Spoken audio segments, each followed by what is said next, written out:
어쩌면 오늘 내용이 제가 말씀드릴 내용들 중에서 우리에게 있어서 가장 중요한 이야기이지 않을까 하는 생각을 해봤어요. 준비하면서. 왜냐하면 우리 건강에 있어서 정말 중요한 이야기가 될 것이고 앞으로는 더 중요해질 것으로 예상되기 때문인데요. 인류는 그동안 아주 오래전부터 몇백 년 전부터 영원히 건강하게 살 수 있는 방법이 있을까? 라는 걸 고민했었어요. 그래서 그러니까 우리가 가지고 있는 질병을 없앨 수 있는 방법이 있으면, 우리가 질병만 없으면 오래오래 건강하게 살 수 있을 거다라는 생각에 그런 방법이 있지 않을까 하고 해서 여러 가지 연구를 했는데요. 특히 그 질병은 세균에 의한 감염이 아니면 유전적 요인이 가장 클 거라고 생각했어요. 그래서 인간의 유전자를 알아내기 위한 이 게놈 프로젝트라는 걸 진행을 했었죠. 다들 한 번씩 다 들어보셨을 텐데요. 그래서 이렇게 그 게놈 프로젝트를 진행을 했는데 그래서 드디어 이게 이제 밝혀졌어요. 이 인간의 유전자에 대한 정보가 다 밝혀졌어요. 그런데 너무 이제 깜짝 놀란 거죠. 예. 그런데 인간의 유전 정보를 이렇게 밝히기 전에 이제 다른 것들도 유전 정보들을 다 확인을 했더니 옥수수도 있고 뭐 쌀이랑 밀도 이렇게 유전 정보들이 얼마씩 있는지를 알게 됐어요. 그런데 인간의 유전자 수가 보시는 것처럼 쌀의 절반도 안 되고 예. 옥수수보다도 작고 밀보다도 작고 이렇게 유전자 정보를 되게 적은 거죠. 처음 유전자 정보를 밝히고자 조사할 때 예상하기로는 그때 조사할 때 그 과학자들이 예상하기로는 지구상에 존재하는 생명체 중에서 가장 복잡한 생물이 인간이니까 불과 53년 전에 1969년에 인간의 유전자 수를 최소 200만 개 최대 4천만 개는 될 것이다라고 예측했어요. 왜냐하면 이렇게 옥수수랑 쌀이랑 밀이 유전자 정보가 이렇게 12만 개, 5만 개, 3만 2천 개 이렇게 나오니까 얘네들보다 세포수도 많고 훨씬 더 복잡한 구조를 가졌으니까 이 정도는 되지 않을까? 기능적인 면으로 생각을 한 거죠. 그랬는데 어떻게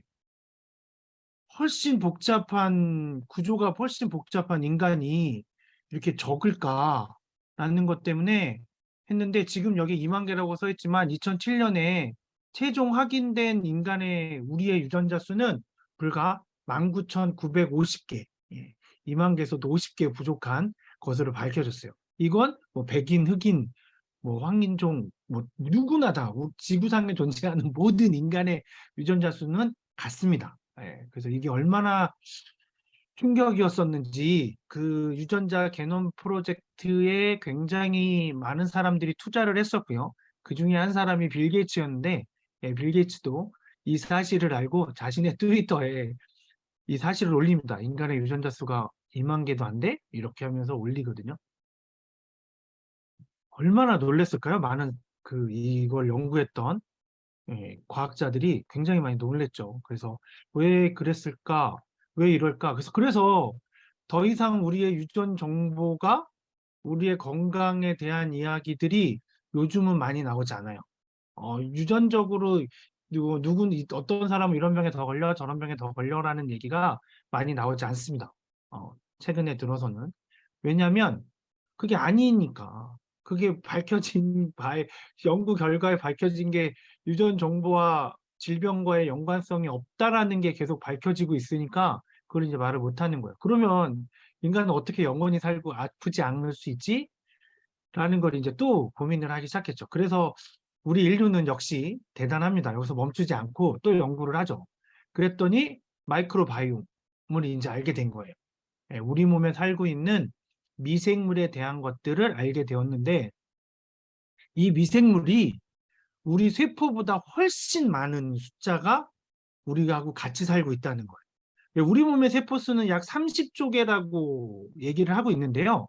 우리 몸에 사는 미생물의 수는 아직 정확하게 파악이 안 됐지만 뭐 38조 개라부터 1000조 개라고까지 얘기하는 사람들이 있어요. 그래서 제가 가장 많이 천조개라고 얘기하는 분의 그 자료를 보여드리는 건데요. 예, 이렇게 있어요. 종류도 엄청나게 만 종이나 되고요. 네. 그리고 유전 정보는 800만 개라고 하는데, 이것도 이제 뭐 얘기가 좀 많이 있어요. 일단은 우리가 가지고 있는 유전 정보가 2만 개인데, 그거보다는 100배는 많다. 예, 그러면 최소 200만 개. 그 이상을 가지고 있을 거다라고 생각을 하는 거예요. 예. 그래서 이 인간의 유전자 수가 쌀의 절반도 안 되는 19,950개, 2만 개도 안 되면서도 이렇게 우리가 복잡한 구조를 유지하고 제가 이렇게 말씀을 드리고 이런 자료들을 만들어서 이야기를 할 수 있는 건 바로 이 미생물들 때문이라는 걸 이제 우리가 알게 된 거예요. 네.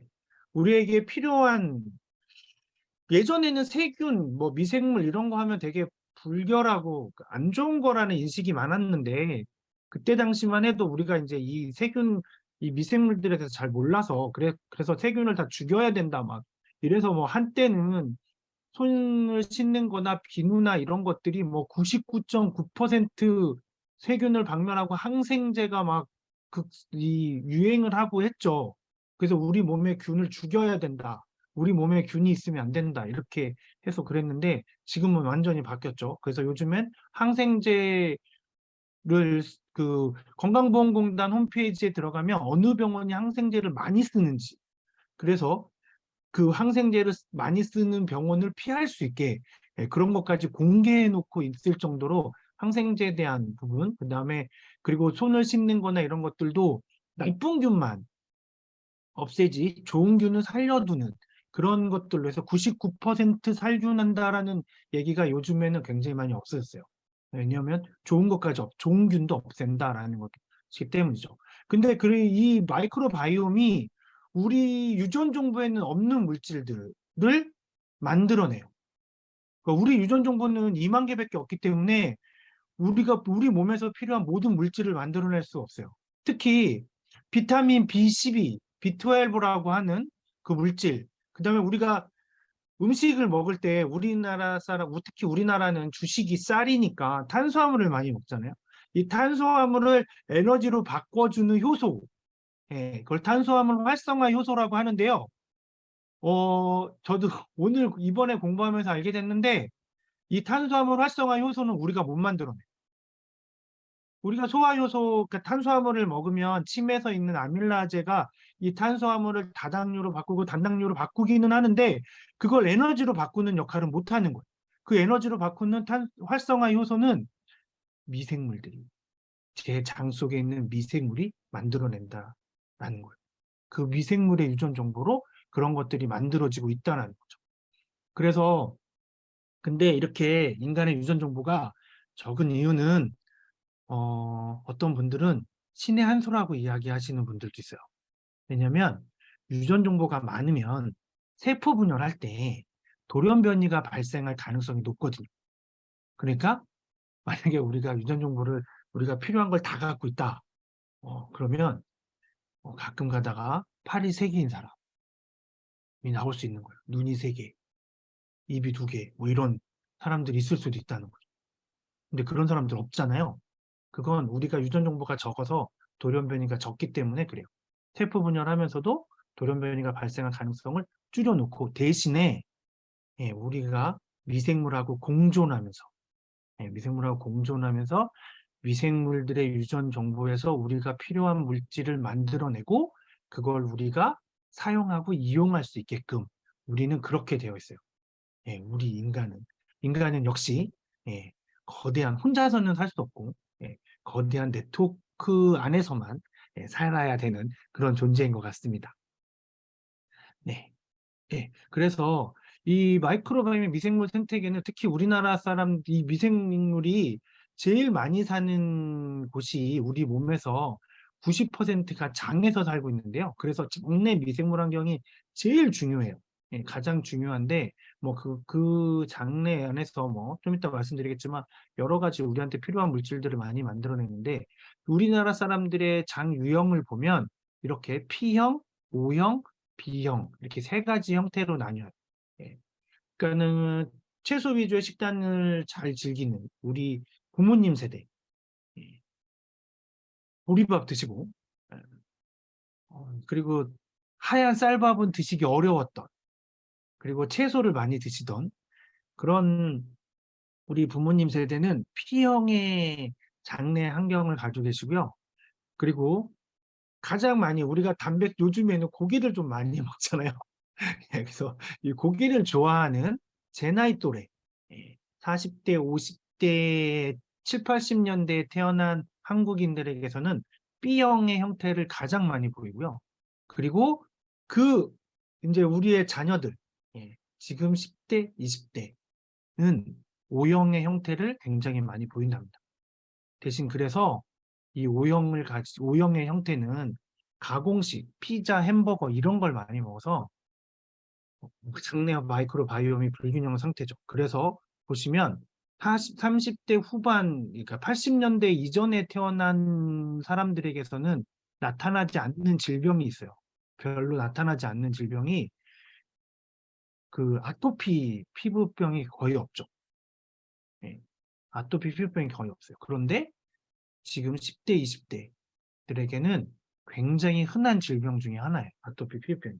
근데 이 아토피 피부병이 바로 이 마이크 장내 환경에 따라서, 내 미생물의 환경에 따라서 달라진다는 거죠. 바로 이렇게.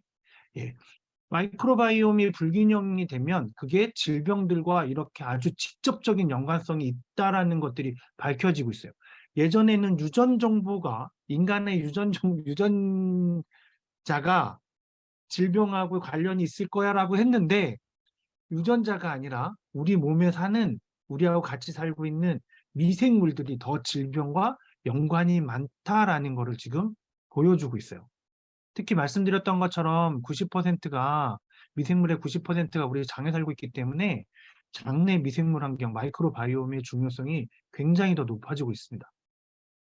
그래서 예전에 어, 장이 안 좋으면 그냥 뭐 단순히 설사한다거나 뭐 복통을 호소한다거나 뭐 소화 불량을 얘기한다거나 뭐 이런 정도 수준으로 장에 대해서 생각을 했는데 계속 연구를 하다 보니까 이게 장 질환이 장이 안 좋으면 장 질환뿐만 아니라 뇌 질환, 자가 면역 질환, 심혈관 질환, 간 질환, 대사 질환까지 이런 병들까지 나온다는 거를 알게 되었어요. 특히 우리가 행복 호르몬으로 알고 있는 세로토닌은 뇌에서 뇌하수체에서도 만들어내거든요. 그래서 예전에는 전부 다 이 세로토닌을 뇌에서 만들어낸다고 생각했어요. 그런데 알고 봤더니 뇌에서 발생하는 양은 불과 5%. 나머지는 어디서 나올까요? 95%는 장에서 만들어지는 장내 미생물이 만들어내는 거예요. 그러니까 내가 기분이 안 좋아? 이건 내가 우울해? 이건 신경성이나 정신적인 문제가 아니라 장내 미생물 환경이 불균형이 와서 그럴 수 있다는 거죠. 아니, 거의 지금 연구하는 결과에 따르면 우울증은 100% 장내 환경 때문이다라고 보여지고 있어요. 그래서 미국에서는 실제로 이 우울증 때문에 7번이나 자살 시도를 했던 부인을 돌보던 아주 건강한 이 남편이는 이 장내에 그 마이크로바이옴이 되게 좋아서 장내 미생물 환경이 좋아서 그 남편은 굉장히 그런 부인을 돌보면서도 굉장히 그 낙관적이고 좋은 성격을 가지고 있었대요. 그래서 그 남편의 장내 미생물 환경을 확인했더니 너무 좋아서 그 남편의 대변을 대변에서 미생물을 추출해서 그거를 그 부인에게 투여했더니 그 부인의 우울증이 싹 나았다는 그런 연구 결과도 있습니다. 그런 연구 결과들도 있고요. 그리고 도파민도 우리가 또 잘 알고 있는 이 기분을 좋게 해주는 호르몬 중에 하나가 도파민인데요. 이 도파민도 90% 이상이 장에서 살고 있는 미생물들의 대사물질로 생성된다는 거죠. 생성된다는 것이 밝혀졌어요. 그러니까 이게 그 미생물들의 대사물질이 뭐냐면 지난 시간에 제가 말씀드렸던 포스트바이오틱스, 바이오틱스가 총 세 가지가 있는데요. 프리바이오틱스는 그 프로바이오틱스, 그러니까 유산균이나 이런 장내 미생물들이 먹을 수 있는 먹이를 프리바이오틱스라고 얘기하고요. 뭐 식이섬유나 뭐 이런 여러 가지 물질들을 얘기를 하고요. 그 다음에 그 프로바이오틱스가 이제 우리가 균을 얘기하는 거고, 그리고 포스트바이오틱스가 바로 그 대사 물질이거든요. 미생물들이 뭔가 활동을 하고 우리가 먹은 음식을 먹으면서 그러면서 대사물질로 나오는 것이 포스트바이오틱스인데요. 이 세로토닌하고 도파민이 이 호르몬이 대사물질이라는 걸로 이제 알려진 거죠. 그래서 장하고 뇌가 우리 머리 뇌하고 장이 위치만 다르지 하나로 연결되어 있다는 가설까지 나왔고요. 그래서 우리의 장을 제2의 뇌라고 부르기도 하고 어떤 사람은 아니다. 장이 우리 몸의 모든 것을 관장하기 때문에 장을 제1의 뇌라고 하고 지금 우리가 구뇌라고 부르는 머리에 있는 뇌를 제2의 뇌라고 해야 된다라고까지도 하시는 분들도 있어요. 그만큼 이 장내 마이크로바이옴은 정말 중요한 건데요. 그럼 이게 좋은 게 딱 정해져 있을까요? 정답이? 그게 그렇지 않고요. 이게 사람마다 다 달라요. 여기 보시는 것처럼 아까 B형이 박테로이데스형이고요. 그리고 루미노코너스형이 그 O형이고요. 그리고 프로보텔라 유형이 바로 P형이에요. 그래서 요게 이제 우리 부모님 세대가 많이 있고 이거는 저희 또래 30대 후반에서 40대, 50대 초반. 그리고 이게 이제 그 지금 어린 젊은 친구들의 유형이죠. 그래서 굉장히 안 좋은 지금 상태가 돼서 이렇게 장내 미생물이 우리 몸속에 하는 일들이 뭐 면역 체계도 훌륭하고 하는데 반대로 이렇게 위암이나 대장암 이런 것들까지도 있을 수도 있다는 거죠. 그래서 굉장히 중요한 거 이게 얼마나 이 사람마다 다르냐면 우리가 집마다 김치 맛이 다 다르잖아요. 그 예전에 이제 집에서 김치를 직접 담글 때는 집마다 김치 맛이 다 다른데 그게 바로 그 김치를 담그시는 어머님의 손에 살고 있는 그 미생물이 달라서 그것들이 달라서 발효될 때 유산균이 달라지고 그래서 김치의 맛도 달라진다고 했던 겁니다. 그래서 그 정도로 이 미생물들이 굉장히 중요한 역할을 하는 거죠. 손에는 정말 몇 가지 종류의 미생물이 아니 살고 있지 않거든요. 그럼에도 불구하고 김치의 맛을 다르게 하는데 우리 몸의 미생물 중에서 90%가 사는 장내 미생물은 종류도 굉장히 많고요. 그리고 숫자도 굉장히 많고 중요성도 굉장히 높아요. 예. 대사물질로 호르몬만 분비해서 기분을 뭐 조금 다르게 하고 뭐 이렇게 소화를 시키고 뭐 이렇게 하는 게 아니라 장내 미생물 환경에 따라선 이렇게까지 차이가 나는 거예요. 예.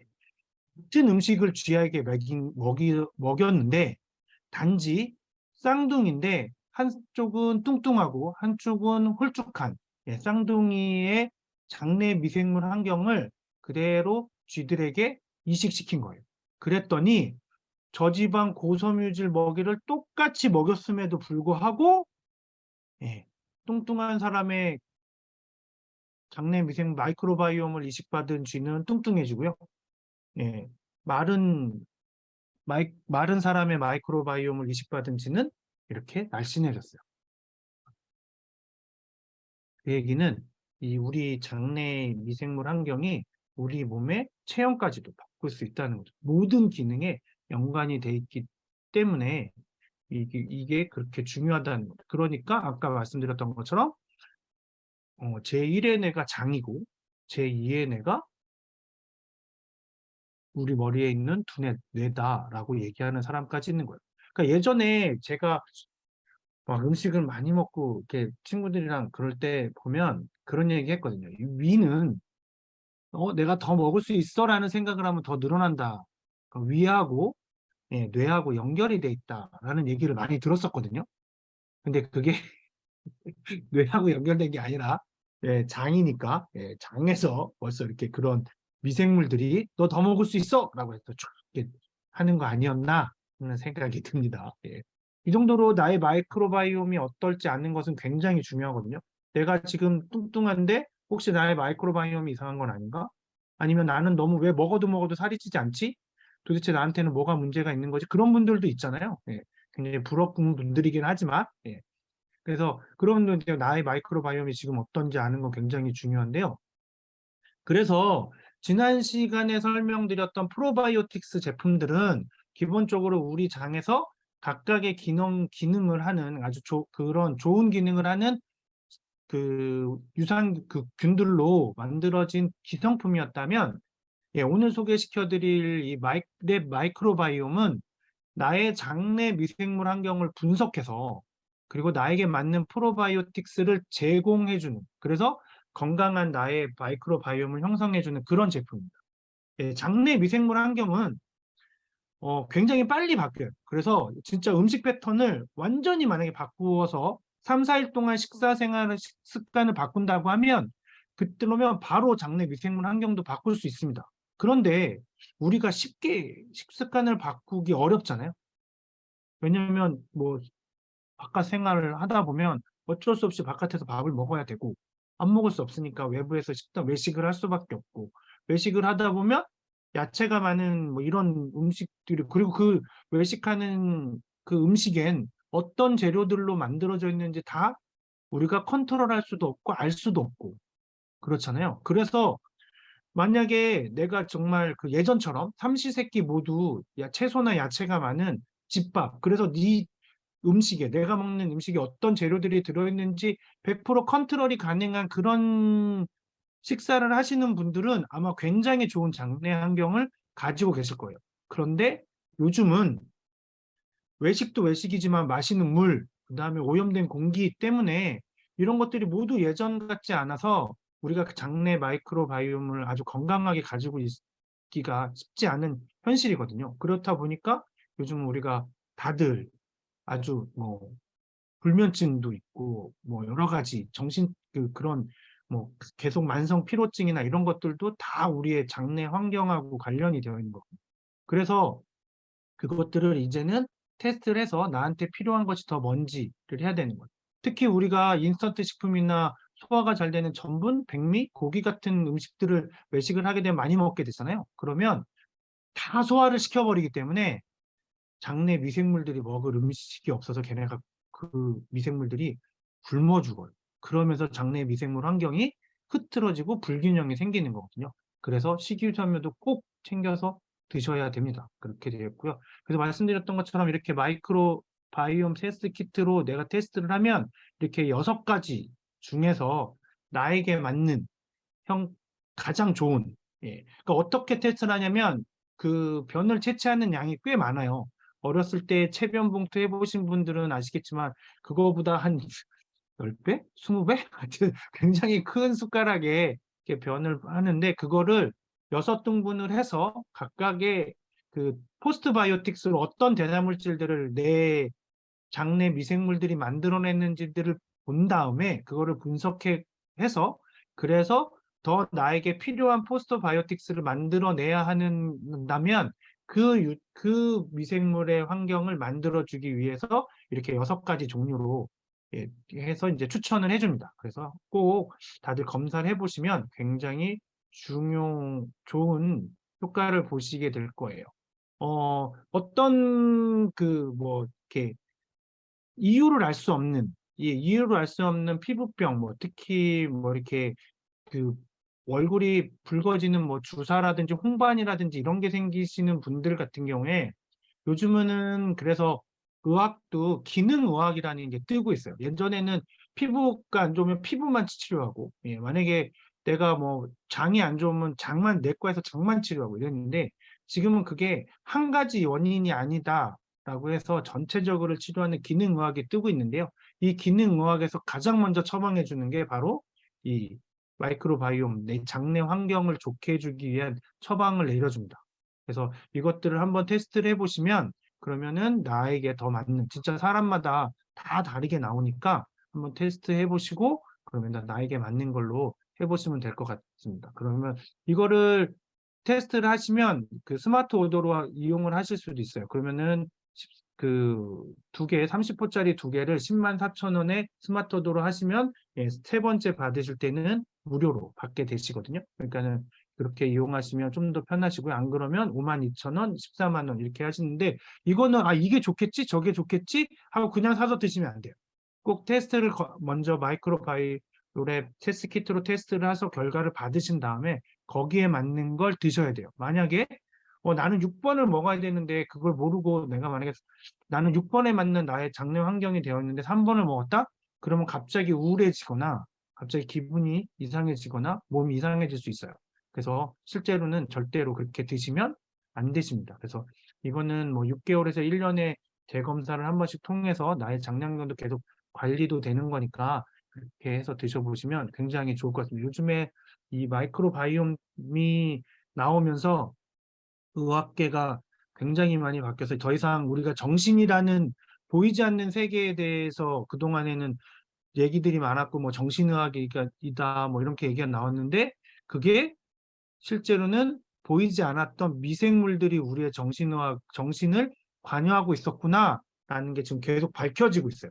그렇기 때문에 혹시라도 뭐 약간의 뭐 이런 그 스트레스를 많이 받으신다던가 뭐 남들보다 좀 더 받는 것 같다던가 아니면 수면을 잘 못 취하신다던가 하시는 분들은 꼭 한 번쯤은 테스트 해보시고 그리고 예전에 뭐 큰 병을 앓으셨다던가 하시는 분들은 테스트를 해서 한 번쯤은 내 장내 미생물 환경이 어떤지 테스트를 해보시고 거기에 맞는 프로바이오틱스를 드시면 아주 좋을 것 같습니다. 네.